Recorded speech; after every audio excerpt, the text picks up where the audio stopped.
আসসালামু আলাইকুম রহমতুল্লাহ। প্রিয় দর্শক, আজকে আলোচনা করব দেশি মুরগি নিয়ে, লালন পালন নিয়ে। দেশি মুরগি মূলত যা আমরা অন্যান্য যে মুরগির বাচ্চাগুলো আছে, যেমন সোনালী, ব্রয়লার, টাইগার ফার্মি, এই বাচ্চাগুলো যেমন সংগ্রহ করতে পারি, আমাদের দেশি মুরগির বাচ্চাগুলো এতটা সহজ হয় না সংগ্রহ করা। কারণ এই বাচ্চার মধ্যে বিভিন্ন প্রকার মিশ্রণ থাকে, যার ফলে একটু সমস্যা হয়ে থাকে বাচ্চা নিয়ে। তাই বাচ্চা যখন সংগ্রহ করবেন একটু দেখে শুনে ভেবে তারপরে বুঝে শুনে সংগ্রহ করবেন।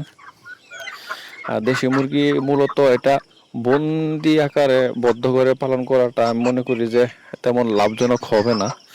কারণ এই দেশি মুরগিগুলো আপনি ছেড়ে লালন পালন করলে এটা আপনার প্রায় 30 থেকে 50% খাবার ওরা বাহির থেকে সংগ্রহ করতে পারে, যেমন বিভিন্ন পোকামাকড়, তারপরে ঘাস ঘাস খেয়ে ওরা মোটামুটি অনেকটা পেট ভরে ফেলে।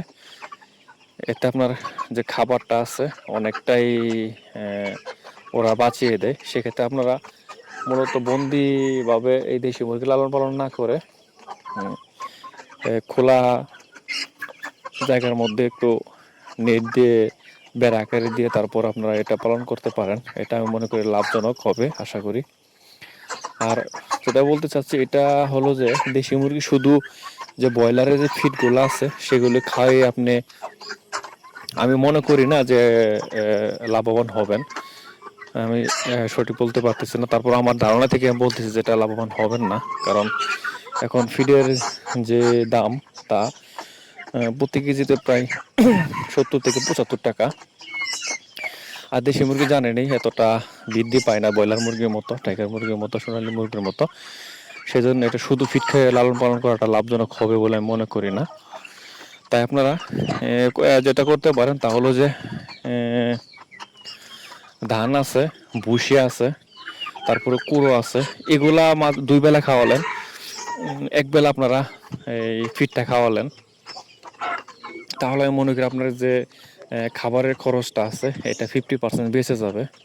তাই শুধু ফিড না খাইয়ে এইগুলার সাথে সাথে ব্যবহার করবেন।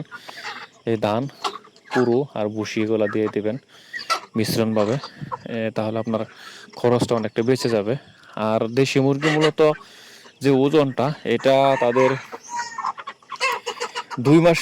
2 মাসে একটা দেশি মুরগি 600 থেকে 700 বা 750 গ্রাম হতে পারে, আমার যতটুকু লালন পালনের ধারণা। তারপর এটা আমি শুধু ফিড খাইয়ে পালন করছিলাম, যে 2 মাসে বা 65 দিনে 750 গ্রাম হয়েছিল।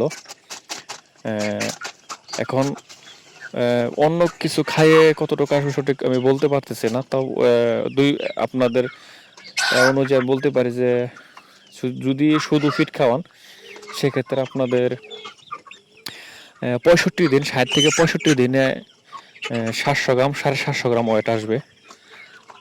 আর যদি ফিড ছাড়া অন্য কিছু ছেড়ে লালন পালন করেন, ঘাস বা কুড়া ভুসি দেন, সেক্ষেত্রে আপনাদের মনে হচ্ছে যে প্রায় 70 থেকে 75 দিন লাগবে এই 600 গ্রাম, 700 গ্রাম ওয়েট আসতে।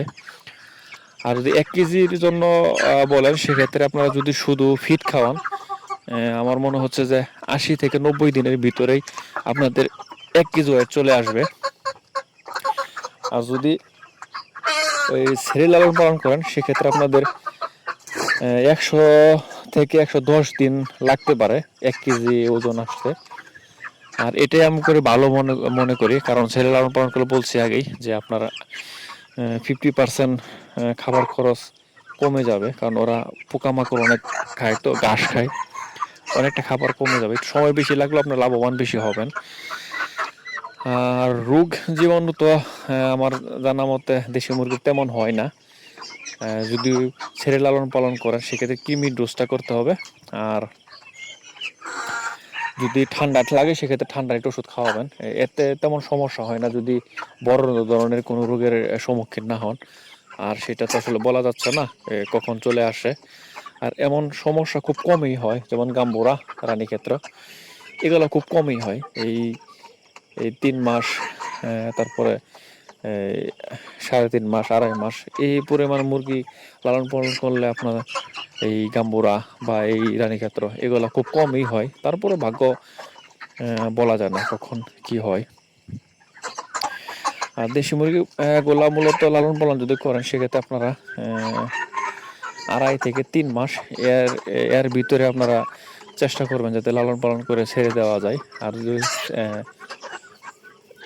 বেশি লালন পালন করতে পারেন সমস্যা নেই, সেক্ষেত্রে 2.5 থেকে 3 মাসের ভিতরে এই মুরগিগুলার বৃদ্ধিটা আমার জানার মতো বেশি হয়। এই জন্যই এই সময়টাই ভালো। আর যে সমস্যাটা ফেস করবেন আপনারা এই দেশীয় মুরগি মূলত যখন বিক্রি করতে যাবেন তখন একটু সমস্যা হয়ে যায়। যাদের বাড়ির আশেপাশে ভালো বাজার আছে, হাট যে হাট বলে যাকে সাপ্তাহিক হাট, এই বাজারে যদি মোটামুটি ভালো পরিমাণ বিক্রি করা যায় সেক্ষেত্রে আপনাদের ভালো হয়।